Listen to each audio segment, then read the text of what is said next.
আমাদের যে পরিচয়টা দাঁড়ায় গেল যে আর্ট যে সায়েম, আর্ট যে নীরব, ইভেন আমি যে কাজগুলো করি, এই আর্ট যে শব্দটা থেকে বেরোতে পারলাম না এবং সারা জীবনে কোনোদিন আর বের হওয়া সম্ভব না। চাইও নাই কোনোদিন, যতবার বলছে আমি খুব ভালো লাগে, প্লিজ এটাই বলবেন। আমি অনেক চেষ্টা করছি, আমার বংশ পরিচয় লাগাইছি নীরব খান লাগাইছি।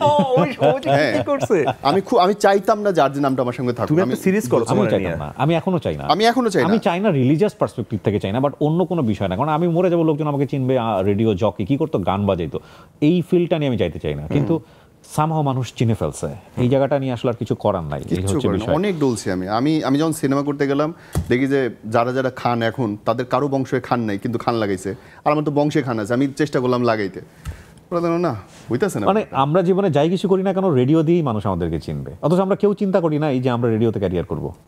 আমি তো কোনোদিন চিন্তাই করি নাই, একেবারেই না। আমি ছোটবেলায় জীবনে সবকিছু করছি, গল্প, কবিতা, এই সেই সবকিছু করছি, জীবনে একটা জিনিস করি না। হি ওয়াজ সো ক্রিয়েটিভ, একটা জিনিস করি না জীবনে, খুব ভালো আর্টও করে। হ্যাঁ, স্টেজে দাঁড়ায় আমি উপস্থাপনা করি না, আমার খুব আফসোস ছিল। মানে আমি তো কালচার ইয়েটি করতাম, কচিকাঁচা মেলা করতাম, আমি দেখতাম সবাই চান্স পেতাম, আমি চান্স পেতাম না, আমি খুব মন খারাপ করে থাকতাম। মানে গানে নিচ্ছে হয়তো কোরাস গানে করতেছি, কবিতা আবৃত্তিতে সারা জীবন ফার্স্ট হয়েছি, পেইন্টিংও ফার্স্ট সেকেন্ড হয়েছি, স্কুলে হোক, একাডেমিক হোক, বাংলা একাডেমি হোক, শীর্ষ একাডেমি হোক, একটা জিনিস করতে পারিনি, আফসোস। আল্লাহ কি মিলাই দিচ্ছে, অথচ আমার রেডিওতে যাওয়ার কথাই না, আমি মানে ভালো কোথাও চান্স পাইনি, বইয়ের চান্স পাইনি বলে জগন্নাথে ভর্তি হয়েছি অ্যাকাউন্টিংয়ে বলে, সেটা আমি মেনে নিতে পারতেছিলাম না। তোর আমি খালি, ও তো জানে, তুমি তখন পরিচয় না, ও জানে, আমি তখন ফুলা রোডে ঘুরতাম, বসে থাকতাম বাবুঘরের মতন, ক্লাসের নাম করে ব্যাগ নিয়ে ফুলা রোডে ঘুরে বিকালবেলা চলে যেতাম বাসায়। হ্যাঁ, বাসায় বলতাম ক্লাস করতে আসি। ওই করতে করতে আমার রেডিওর জন্য আমাকে বলছে যে তোমরা যাও, ওখানে বেশ স্ট্রং কিছু ছেলে পেলে আছে, কিবরিয়া, পলাশ, নীরবেরা আছে, তুমি কিন্তু পারবে না। কে বলেছিল? রূপা চক্রবর্তী। ও রূপা চক্রবর্তী বলতো তুই যা, তোর এক্সপেরিয়েন্স হবে, আরো বেশ কয়েকটা রেডিও স্টেশন বাংলাদেশে পরের 2-1টার মধ্যে তোর হয়ে যাবে। হ্যাঁ, সো ফরচুনেটলি হয়ে গেছে প্রথমটাতেই। আমি মানে কখনো ভাবতে পারিনি উনি না ডাকলে আমরা সব এক হইতে না, কখনোই হইতে পারতাম না। আমারটা অবশ্য অন্যভাবে যাওয়া, পলাশের মাধ্যমে। তোর তো পলা, তুই তো প্রথমে ছিল এবিসিতে। হ্যাঁ, এবিসি যেটা তো প্রথম আলো ডাকছিল ইয়েতে, রূপাদি, এবং তারপরে তো তোর ক্যারিয়ার শিফট করে এদিকে আসা।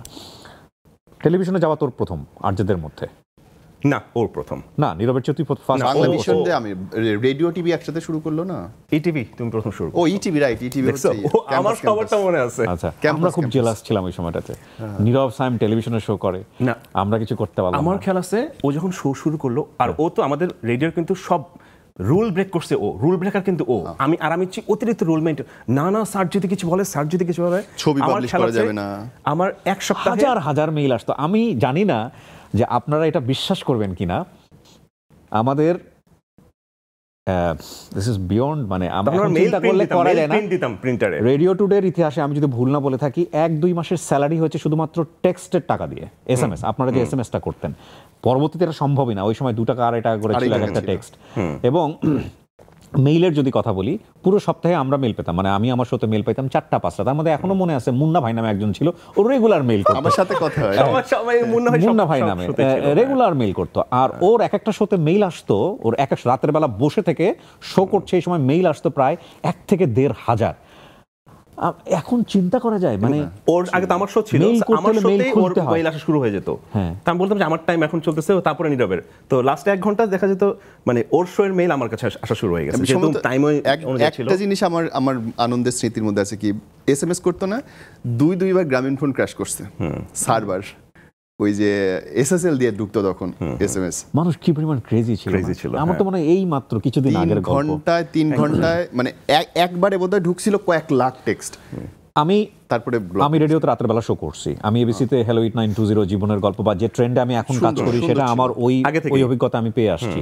কিন্তু আমি নীরবের এই টাইমটা মিস করি, এবং আমার কাছে মনে হয় যে ওইটা যদি আমি পেতাম, আমি জানি না, মানে নীরব আমি তোকে আন্ডারমিন করতেছি না, তুই definitely you are so creative, এবং একসময় তুই প্রায় হারাই যাচ্ছিলি, সেখান থেকে তুই এবার বুস্ট করে ব্যাক করছিস। ও বারবার ব্যাক করছে, কিন্তু এটা একটা বিশাল ব্যাপার। সোশ্যাল মিডিয়াতে তুই এখন অনেক প্রিভিলেজড, বাট আমি যদি এই পপুলারিটিটা পেতাম, তোর সময়ের পপুলারিটি, বাট আমার কাছে মনে হয় যে তুই যে ভুলগুলো করছিস সেগুলো আমি করতাম কিনা, এটা নিয়ে আমার, এই জন্য তো তোমাকে বললো তুমি ইন্টেলিজেন্ট, ইট ইজ, এন্ড আমি অনেক বেশি সম্মান করি। আমার কাছে মনে হচ্ছে তোর ক্ষুধা লাগছে 1 প্লেট ভাত খাওয়ার, তুই পুরা রেস্টুরেন্ট পেয়ে গেছিস, তুই কি করবে তোর মাথা ঠিক নাই। তুই জাস্ট, ভাই আমি একটা গ্রামের পোলা, জীবনে কোনদিন ঢাকা, সবাই আমরা, আমাদের ফ্যামিলিতে কিন্তু কেউ নাই, আমাদের কিন্তু এগুলো হ্যান্ডেল করতেই পারার কথা না। আর আমার কি হয়েছে, আমার কোনো চাহিদা নেই তো লাইফে, টিল আমার কোনো চাহিদা নেই। আমি এবার ঈদে নিজের জন্য একটা জামাও কিনি নেই, আল্লাহর মধ্যে সবার জন্য কিনছে, আমার জন্য আমার কোনো আগ্রহই নেই আসলে। পুরুষ মানুষ হয়ে গেলে এরকমই হয়। তো হয়েছে কি যে ধর ফেম হয়েছে, মানুষ আমার দেখতেছে, কথা বলতেছে, ছবি তুলতেছে, আমার এখনো নিজের কাছে কেমন আচ্ছা রিয়েলি আমি কিটা। তোমার খেলা আছে একবার, তুমি মানে ভিকারুননিসের স্কুলে গেছিলাম, ওদের সায়েন্স ফেয়ার বন্ধ করে দেওয়া হয়েছিল। এত পপুলার বইমেলা বন্ধ করা হয়েছিল, বইমেলা বন্ধ করে আমিও খুব বাজে অভিজ্ঞতার মুখোমুখি হয়েছি। বইমেলাতে ওই ওকে আমাকে বের করে দেওয়া হয়েছিল। আমরা গেছিলাম বইমেলা বন্ধ করে দিয়েছিল, সরি ফর দ্যাট। 5টা আমি গেছিলাম যে আমরা 5টা থেকে 6টার মধ্যে, 4টা থেকে 5টার মধ্যে থাকবো শুক্রবারে। পরে কয়েকটা 7টা স্টল ভেঙে ফেলছিল, মানুষ এসে ভিড় করে, তারপর দেখা যায় এসে পুলিশ বা কেউ এসে র্যাব এসে আমাদেরকে বলছে আপনারা চলে যান। পরে আমরা বের হয়ে যাই, ডাসে গিয়ে বসেছিলাম অনেকক্ষণ। বেশি পপুলারিটি কিন্তু মানুষের জেলাসি তৈরি করে, হেটার্স তৈরি হয়। ও মাই গড, তুই মনে হয় ফেস করছিস। আমি সবচেয়ে বেশি ফেস করছি। আমার এখনো 1200-র উপরে ফেক প্রোফাইল আছে আমার নিজের নামে লেখা, টিল 1200-র উপরে ফেক প্রোফাইল, যদি আমার দুইটাই ভেরিফাই করছি আমি রিসেন্ট বাধ্য হয়ে। সেকেন্ড হচ্ছে আমার নামে হেট ক্লাব ছিল, আর্জেন্টিনার প্রথম হেট ক্লাব ছিল। ওরে বাপ রে বাপ, ফেসবুকে এখন এগুলো করা যায় না, বাট ওই সময় হেট ক্লাব ছিল। ওরে ডেঞ্জার। তখন যেটা আমি কি করতাম জানিস, আমি এবিসিতে বসে বসে যখন আমার এন্টারটেইন দরকার হতো আমি হেট ক্লাব খুলে বসতাম।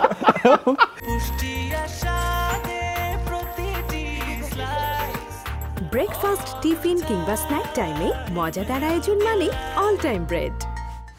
মানে এখন হইলে তো হাসতাম, কিন্তু সেই সময় তো কষ্ট লাগতো। ধর স্যানোরার উপরে আমার ছবি দেওয়া, কি রে বেটা কি করলে এটা এত। এবং আমার যেটা হইতো, এক পরপর তো শো ছিল বাকি রেডিও, তো বের করে রাখার দরকার। পিপল আর সো ক্রিয়েটিভ। এবং ফার্স্ট কথা, নীরব যা করে তুমি কি তাই করো। আমার জীবনে 4-5 বছর, মানে 2006 থেকে 2012 পর্যন্ত, মানে রেডিও টুডে ফুটতে ওই সময়টা আমি সবচেয়ে বেশি শুনছি, আচ্ছা তোমরা কি সবাই একই রকম, তোমরা সবাই একই রকম করো। মানে কষ্টটা কই লাগে, ধর যে যদি আমাকে চিনে কেউ একটা বাজে কথা বলে নিতে রাজি আছে, আলহামদুলিল্লাহ। না ও কিন্তু মানুষ হিসেবে আমি তখন একটা কথা বলতাম, আমাদের যে লাইফস্টাইল যে কাজ করে, আমরা আসলে শো করতাম, শোয়ের বাইরে তো আমরা শোয়ের কাজই করতাম, রেডিও একজন 24 ঘন্টা আমাদের যে ম্যানেজ করতে হয়, ওইটা করার পরে শয়তান হওয়ার জন্য অনেক টাইম থাকতে হয়, ওই টাইমটাই ছিল না। এবং এখনো তুই এই ব্যবসায়ী, কিবরিয়ার নিজের প্ল্যাটফর্ম, আমার নিজের, আমরা মনে হয় যে আমরা প্রত্যেকে এখনো 16-17 ঘন্টা কাজ করি।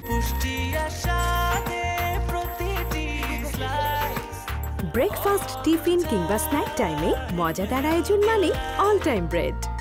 ভয়ঙ্কর সময়।